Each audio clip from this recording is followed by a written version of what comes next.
आज आहे ना आपण आलू पालक पराठे बनवूया। त्याचं साहित्य बघा आपण।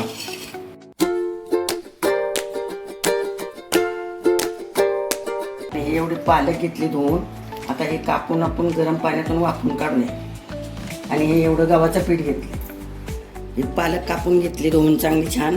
हे बटाटे उकडून घेतलेत, ह्या 9-10 मिरच्या घेतल्यात, थोडासा ओवा घेतलाय, 1 चमचा जिरं घेतलं, 1 चमचा हळद घेतली, चवपुरतं मीठ घेतलंय, थोडी कोथिंबीर घेतली, थोडा लसूण घेतलाय। बटाटे सोलून घेऊया आता।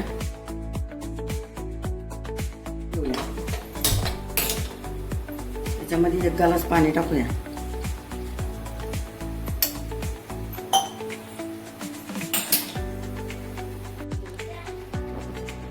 आपली पालक आता उकडून झाली, एकदम गाळ नाही करायचा तिला, लय नाही जास्त नाही शिजवायची।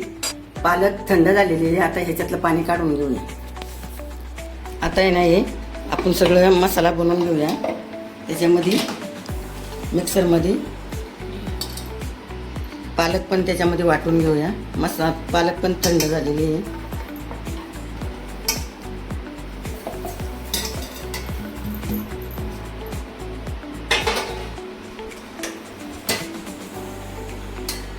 हे मिक्सरमधून बारीक करून घेऊया।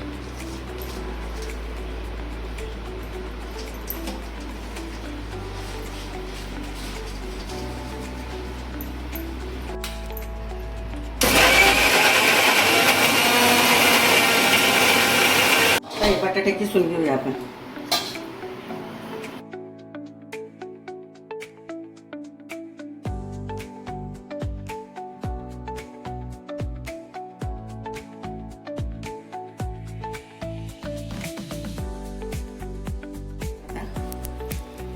आता त्याच्यामध्ये हे मसाला मिक्स करायचा।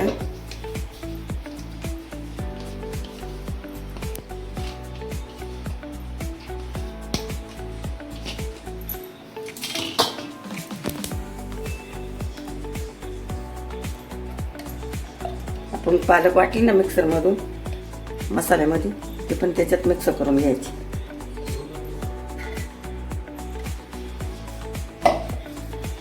आता आपण हे गव्हाचं पीठ घेऊया।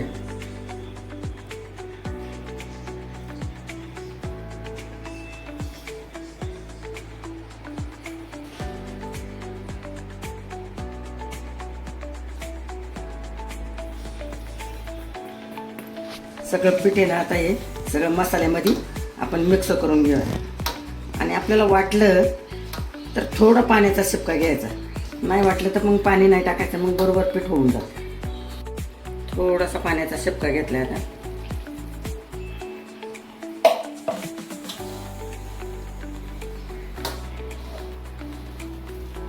थोडंसं तेल घेऊया।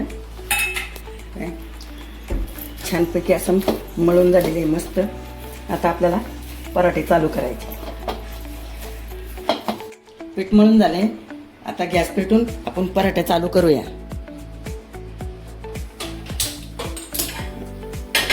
गॅस पेटवला, आता पराठे चालू करायचे।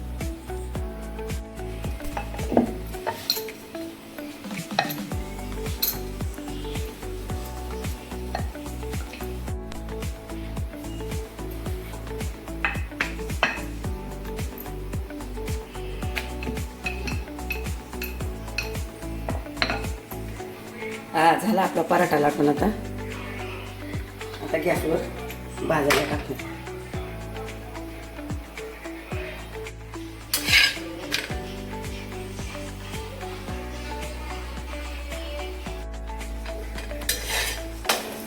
पराठ्याला आहे ना तुम्ही तेल नाही तर बटर असं लावू शकता, पण आम्हाला तेलच आवडतं, मग आम्ही तेलच लावतो।